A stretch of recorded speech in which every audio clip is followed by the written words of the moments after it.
Now, one other tip I'll give you is I don't own a debit card. I've never owned one. I've never allowed my 3 sons to possess one. Certainly and truly the worst financial tool ever given to the American consumer. So a long time ago, I asked myself a simple question: how would I remove 99.9% of my personal liability like that? Because I really don't want to worry about all these things. So I use the safest form of payment that exists on the face of the earth, and that is a credit card. Credit card. Visa, MasterCard, American Express, Discover Card. Not debit credit, but credit card.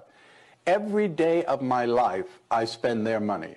I don't spend my money. My money sits in a money market account. It earns interest. Actually, nobody knows where it is because it's not exposed to anybody to find it. It's just sitting there. I go to the dry cleaner, I give them my card. I pick up the groceries, I give them my card. I put fuel in my boat on the weekend, I use my card. I pay the marina to keep my boat in the water all year long. They put the rent on my credit card. I travel all over the world. While I wait to get reimbursed, I use my credit card. If I need euros, I go to the ATM machine, I use my credit card.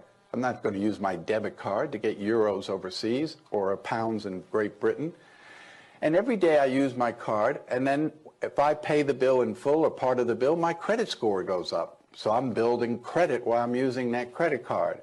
And if tomorrow, and I'll do everything to protect my information, but if tomorrow someone gets my card number and charges $1 million on my credit card by federal law, my liability is zero.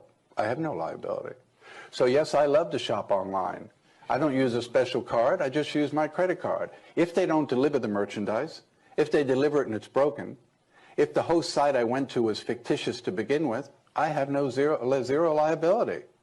When you use your debit card, every time you reach for it, you're exposing the money in your account. The only person who's going to get robbed is you. When you use your debit card, you could use it for the next 50 years, 20 times a day. You will not raise your credit score by that much.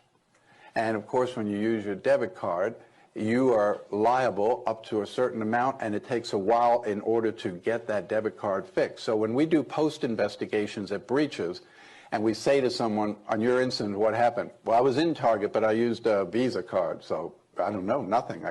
They canceled my card the next day. 2 days later, FedEx sent me a new card, and that was the last I heard about it. What about you? And I used a debit card there that took $3,000 out of my checking account. It took me 2 months to get my money back while they said they were investigating. I had to pay my rent, had kids' tuition, everything. I couldn't pay it because they had my money. So I do it for that. So I had 3 sons that went off to college, and I said to them, I'm not giving you a debit card. I've actually applied for a credit card in your name. So it's your card. Of course, you're 18, you have no credit, so I guarantee the card. So as a guarantor of the card, 3 things take place. 1, the bill comes to me and I'm responsible for the bill. So if you spend a lot of time in the bar, I'm going to know that. 2, I set the limit on the card. So whatever I want you to spend each month is while you're at school, I'll set that limit. 3rd, every month that I pay the bill goes on your credit. So by the time you get out of college, you should be looking at a credit score of about 800. You want to buy a car, buy a house, buy a condo, you're not going to need me to do that. All 3 of my sons came out of college with scores of around 800. One of the best things you can do for your kids is to teach them to learn to use credit early on and build credit in their name. Credit is a very important thing. 30 years ago, it only meant whether you got the car or you got the house. Today, everything is based on your credit. If a company hires you, they're going to check your credit. If you buy auto insurance, they're going to check your credit. If you buy life insurance, they're going to check your credit. Everything is based on your credit, so you want to make sure that you maintain